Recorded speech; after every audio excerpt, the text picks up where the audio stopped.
жас оқырмандарымыз, балалар бүлдіршіндер. Биылғы 2022 жыл елбасымыздың бекітуімен балалар жылы болып жарияланды. Осы орайда кітапханамыздың балалар әдебиеті жинақталған бөлімінде үлкен көлемді кітап көрме жарық көрді. Қасым-Жомарт Тоқаев өскелең ұрпаққа жол ашу үшін барлық жағдайды жасау қажеттігін айта келе, балаларға ерекше назар аудару керек екендігін ескерді. Себебі олардың амандығы мемлекетіміздің жарқын болашағының сенімді кепілі.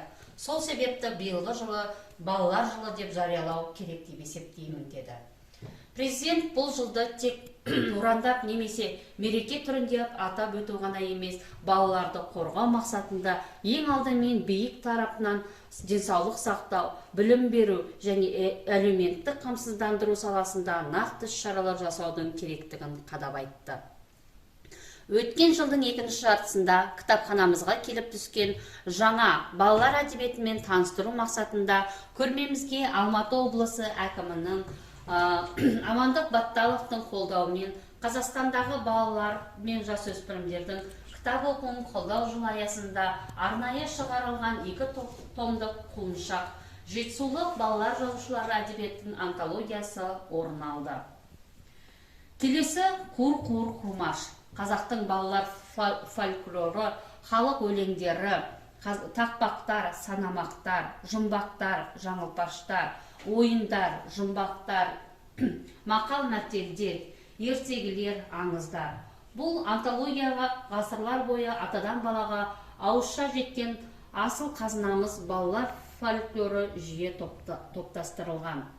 Келесі кітабымыз балаларға қазына, балаларға арналған әңгімелер, ертегілер, өлеңдер топтамасы.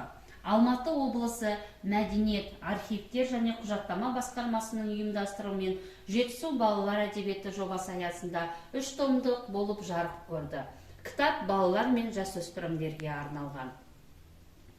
Көрмеміздің жалғасы балалар әдебиеті әлемінде үлкен сериялардың бірі ертегілер енінде топтамасы қойылды.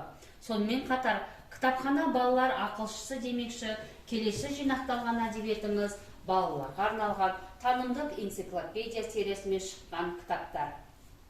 Қазақстан Республикасының Мәдениет және спорт министрлігі 2021 балалар әдебиеті жылы аясында шығарылған танымал балалар жазушыларының кітаптары және әлем балалар әдебиеті сериясы бойынша жарық көріп жатқан кітаптардың кезекті басылымдары орын алды. Оқитын адам ойлаушы тұлға. Сондықтан балалардың кітапқа деген сүйіспеншілігін мектеп жасынан бастап тәрбиелеп, арттыру керек. Осы көрмеміз сіздер үшін. Келіп, танысып, оқуларыңызды сұраймыз. Назарларыңызға рахмет.